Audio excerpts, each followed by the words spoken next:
This is a look at my E.D.C bag. This is my survival kit. Now, I don't carry this with me honestly on every single backpacking trip. If I'm going somewhere where I am close to my vehicle, relatively close, then I carry just my basic stuff that I have with me in my bag, which is always a knife, water, stuff like that. This is my survival kit for if I know that I'm going for several miles out in the woods or an all-day hike, area I haven't been, any inclination that I might get lost, meaning that when I start out I'm like, wow, I need to pay attention so I can find my way back. This is what I make sure that I have in my bag.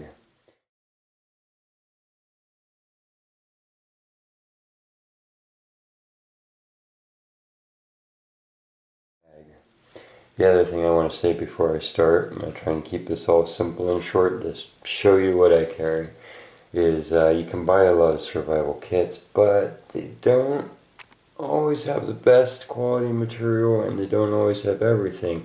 I guarantee you that you can make a cheaper kit just by assembling what you would want to have with you in a survival situation. That's easy to do. Go watch a bunch of survival videos and go, oh, but don't get too sold on gimmicks. Just remember redundancy and the important things, like being able to get food, keep yourself warm, get yourself out, keep yourself alive. Just the basics. Not that I'm not into all the different gadgets and different cool things, but the problem is the bigger your kit is, the less likely you are to have it with you, the more bulky it is.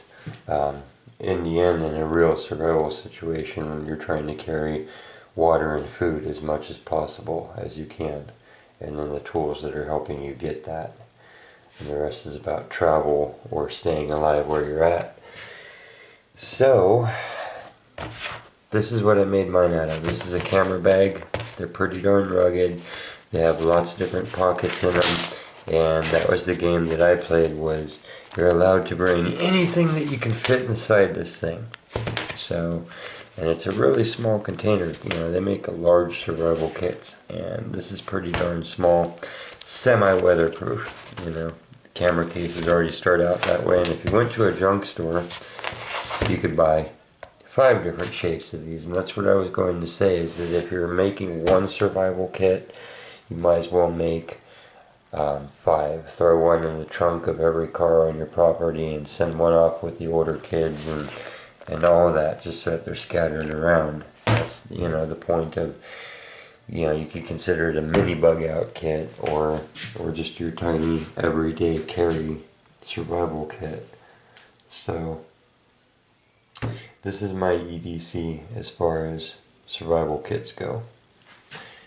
The other reason for opening this up and showing you is because I have not been through it for a year, and it's always good to see what shape everything is in and remember for yourself what everything is. So, and you will see my technique. I just gathered what I had and just packed it in here. Like I said, that was the game. This probably weighs, well, I can weigh it for you, but it's about 2.5 pounds, maybe a pound and a half, somewhere in there. And it's just absolutely stuffed compared to some of the quote-unquote survival kits that you'll run into. So, what do we have in the little pouch here? This is looking a lot like my cordage pouch. So, fishing string for obvious reasons, for fishing for larger stuff, but also I am a cordage freak. That's one of my main survival skills, is I like to be able to say I can make cordage anywhere where there's fibers to be gathered. A little piece of baling wire. These are amazing things. I have been on so many long trips where this can help you boil water, believe me. Floss. Okay, floss is an age-old punk rock trick, and it works for all situations. It's a great sewing thing. You could probably even do stitches with it because it's waxed, I would do stitches with it if I had to. If that's what you needed of me. Let's see what else is in here. Okay. Now this you're gonna laugh at. Maybe I should have looked in here first now. This is actually tinder that I carry with me. These are pure cotton inside here. And I've melted the end of this shut so that it's waterproof, or more waterproof. I realize water can still get in there. Just not so it's so open. And this is a big wad. I mean, really compact. And you can pull this little cotton fluff out of here. I'm not going to open it up and do it, but it's the best stuff to catch a spark, like every time.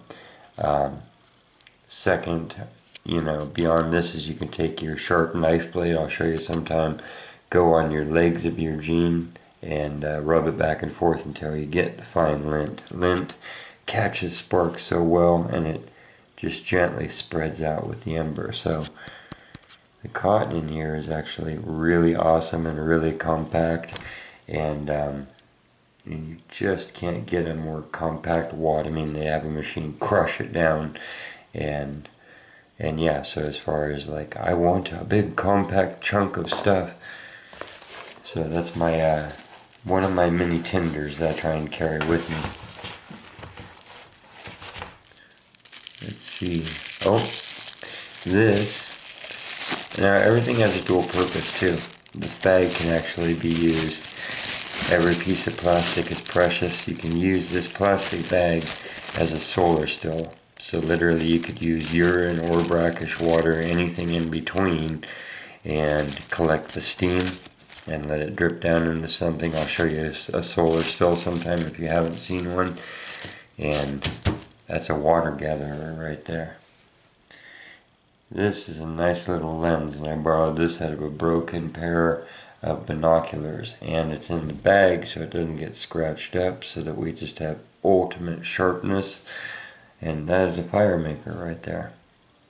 That is an absolute fire maker. So let me lay these all in line. Imagine you were in a survival situation with these, and you actually had this in your bag, and you could sit down and get it all out. You feel so rich in certain situations to have anything. And that's what it's all about to me. And so this would be your stay calm bag. So that was just a little side pouch on there. Let's look what's in the big one. Hopefully nothing more scary than that. We tackled some big ones early on. Okay. Now these are pieces. Some of these are pieces that I borrowed out of other, what I'd call more gimmicky survival kits. And you can also go down to Walmart now, and in the camping section, for real cheap, just buy a bunch of these. And like I say, it would be cool, make 10, give them away for Christmas, and just litter the rest throughout your stuff, so you can always go, whoa, you know what, I have my survival kit with me. Because it's really that hard to end up on a spot with what you have prepared. It's really a hard thing to do.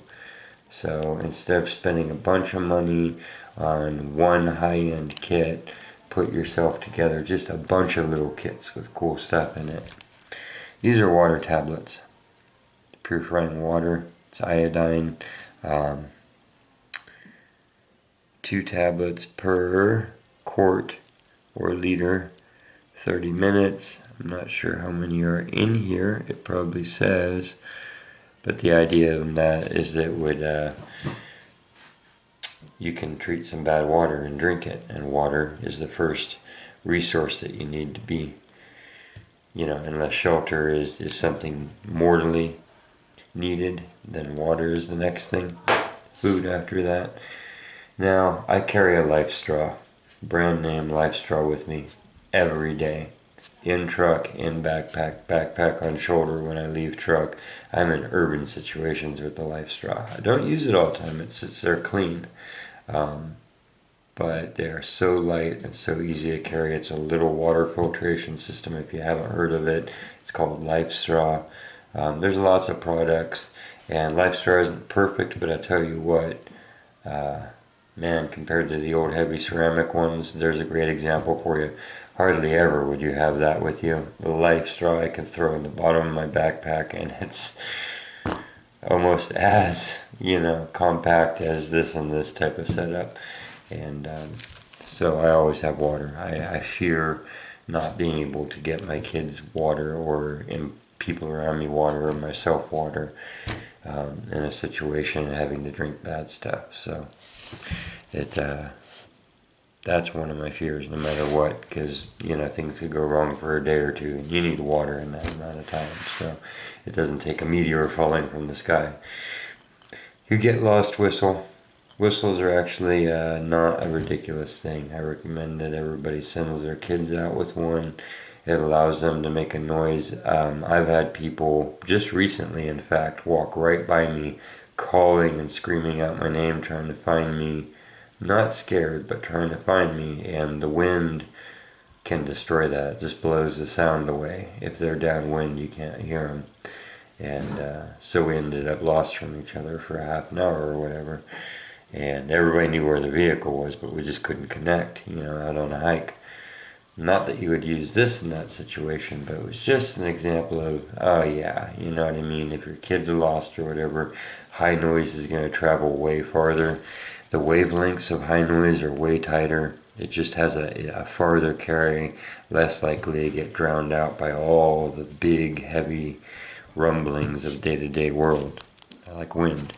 And way little energy, and it just stands out, from a lot of the low-end noise. Candle in plastic. All the things you can do with wax. This isn't as much for light as it could be. If I was hiding in a cave from a bear or some pirates or something, I just needed to see I have a candle. It's also, you can cook with it. It's a votive, and lightly cook with it. And wax to start fires. Nothing like a gob of wax in wet conditions to help you get things going. This is a chunk of Himalayan salt. I always carry salt with me.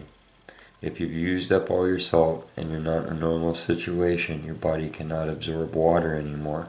You have to have salt to absorb water. That's why it's said that salt is as precious as water in the desert. You run out of salt. If you lose all your salt, you cannot absorb water. So, not to mention, man, you can make some horrible survival situation food. It tastes great because you got this little rock. And what more compact than that, right? A little chunk of stuff. I'm telling you, it just makes me happy. Sometimes salt is abundant around you, and then the second that you leave a salty situation, think how rare it is out there in nature. That's why it's been traded as worth as much as a human indentured life, as much as gems, as much as silk, on very many of the same routes. So, another candle.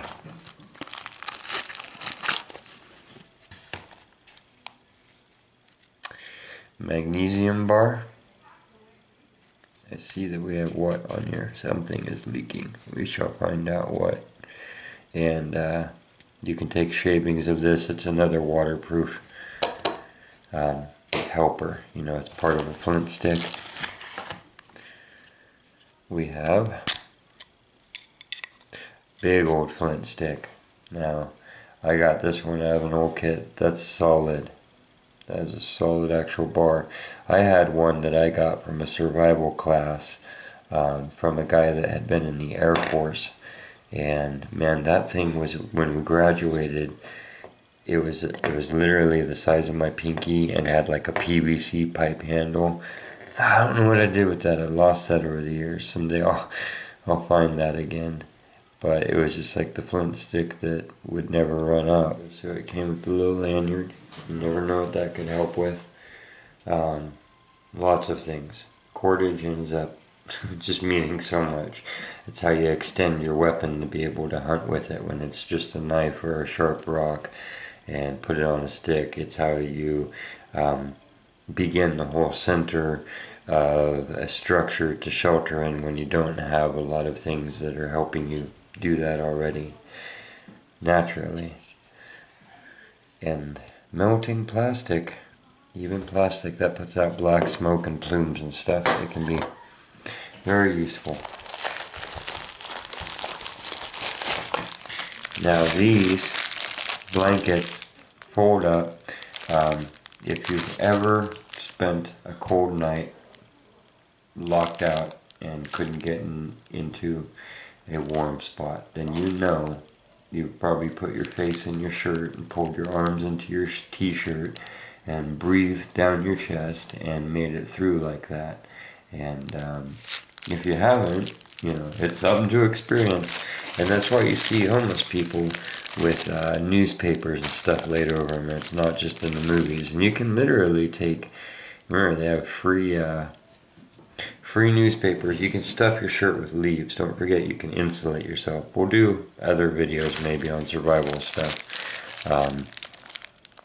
But, you know, having any sheet of anything to wrap around you could just save you from hypothermia. Literally, your body produces, 98 degrees of temperature. So this can keep you alive. It can keep rain off of you. You know, if you're careful with it, it can help you gather water. Like I said, it can gather dew, it can gather steam. It can be used to make a still, all kinds of things. It's silver, so it's reflective. This is a large sheet. You might actually stand a chance of being seen from a distance if you laid this out. So, very useful. Keep them in the plastic, very cheap. It's another $2 item from Walmart and packs away and doesn't weigh anything. And just like rope, there's more than one purpose to a big folded up flat sheet of shiny plastic. Let's see what we have next in here.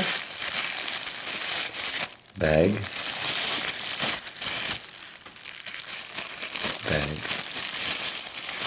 Why not? Bag. These will be matches in here. And it's wrapped up again. I'm not going to undo it all the way. You get the point. These bags are actually, like I was saying, you could set out 10 little solar stills now. Sometimes that's all you have is little containers and little dents in the sand. So, but these are your matches so that you can just get your fire going. What do we have next in here?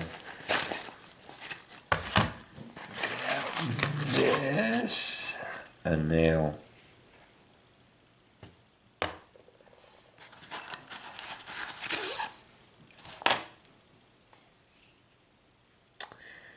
A file. Trust me on these, there's different situations. This is a lot of things. If you had nothing else but this kit, is what I was thinking. Some of these things, this is, you know, it's a frog gig. It's it's all kinds of things. A file, literally, you can get yourself out of some real funky situations if you had to. Instead of gnawing yourself out. This little piece of copper, seems like nothing. It's a soft piece of metal. Copper is soft. The end is already fashioned in here a little bit, and then this end is smashed down a little bit. I had a friend who was really good with knapping stone, making knives and spears and other things from rock. And believe it or not, just as much as Hollywood shows you smashing rocks together to make blades, I've watched, and a lot of it is actually fracturing from the edge. And when they had copper available, especially in later on times, and by modern knappers now, and is one of the chosen tools. It's just got the right softness to grip on the edge of the rock and fracture it away. So this is my piece of copper, and like I said, dual purpose. There's other things that you could do with this. You know, if you had to, you could link electrical things together. You could use it to transfer electricity to start fires. It's a piece of copper, but that's what it is in that shape and size. It's my knapping tool. Okay, This little box, like an actual rated, these will be food gathering. So I'm a fishing person, and there's some flies in here because they are small. A lot of the fish that you will encounter in a survival situation anywhere in the world are small because the bigger fish are always more rare. So if you're trying to survive, man, go after all the minnows. Sit there and catch minnows. So I got the smallest flies I could. Super thin little line, but a lot of it. And if you had to, you could use this for other situations. It's always good to have a couple tourniquets in your bag with you. That's part of all this too, but I don't want to spook you out. This, because I had it. Because it lays in here, because it sits in this little box with everything else. Like I said, you could fit 20 other little things. That's why the nail and the file and stuff are in here. It's because it just slides down in there. So here we got the super sharp deer hunting tip. Now, right away, first night, you can have yourself a spear and an actual hunting thing. And if you were going to go run around and try and chuck a stick at something and you weren't already an expert in it, it would be nice to start off with something like this. And these are pretty razor sharp, and you can just kind of start a hole in the pith of a piece of wood, screw that down in there, not have to be an expert at hafting it. It's got nice blunted areas where you can put string through there. You know what I'm saying? When I saw it, I found it, I think, metal detecting, and I was like, oh, you know what? This is good. That's also why you wear gloves when you dig around in grass when you're metal detecting. There's a black fly in here and a long hook. And I should probably just scatter 10 more hooks in there because there's situations where hooks, I mean, if you have hooks, they're like matches, you know what I'm saying? Like, you really have too many? Doesn't that just make the next day easier too? And so in here we have we have some split shot. I have some even finer string in here in case you're hunting brook trout. There's just a little coil of it, but that's enough to put on a stick. And smaller hooks here and bigger hooks in case you're lucky enough to be somewhere where you could pull out. I mean, carp would be nice, right? And yeah.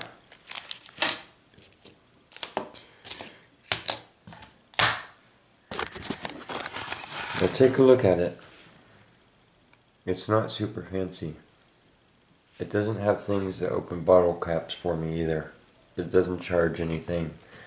It doesn't do anything like that, but it all fit inside here. And that just goes in the bottom of a backpack, in a glove box, and this is just what I would put together. That's half the fun of it. Go down there and stand there and look around at the different kits and then assemble in your mind what you would want, and then build your little kits. And I mean, come on, really. You have everything that you need there and more. I mean, you're like sitting there doing art and craft and fishing and hunting and setting out snares, and that's, you know, some awesome snare line right there. You're gathering water, you're signaling, you know. Okay. That is a look through my E.D.C, my everyday carry survival stuff. And everybody be safe. Tell somebody where you're going. If something happens, stay calm. Stay calm. Stay calm. And my best survival teacher, my actual survival master, he always, you know, instilled that mindset of if you ever do get stuck on a desert island and no one comes and rescues you, you can have it. You can keep it. You know, if you ever do get stuck in the woods and you have to build a log cabin and start catching fish and smoking meat and putting in gardens and stuff, and no one ever comes and rescues you, well, then you can keep it. you know. So it's just all in how you look at it. It's perception. That's stay calm, stay calm, stay calm. Make sure that you have the perception not of panic and fear, but of I'm going to make the best out of my situation every moment that I can, because it doesn't matter if you're out in the middle of the woods or you're in the middle of the city and something mortal is happening to you. It can come in all moments of life. It can be unpredictable. It can be something that you can't avoid and can't get out of, and you have to deal with it as best as you can, and you have to work with what you got. You have to live your moment, each moment of life, as good as you can. Basically, every day is a survival situation. We've just forgotten that a little bit. So that's where I'll leave you, is, be careful. Carry some stuff with you, because the world is unpredictable, and be prepared. I'll see you out there. Happy trails.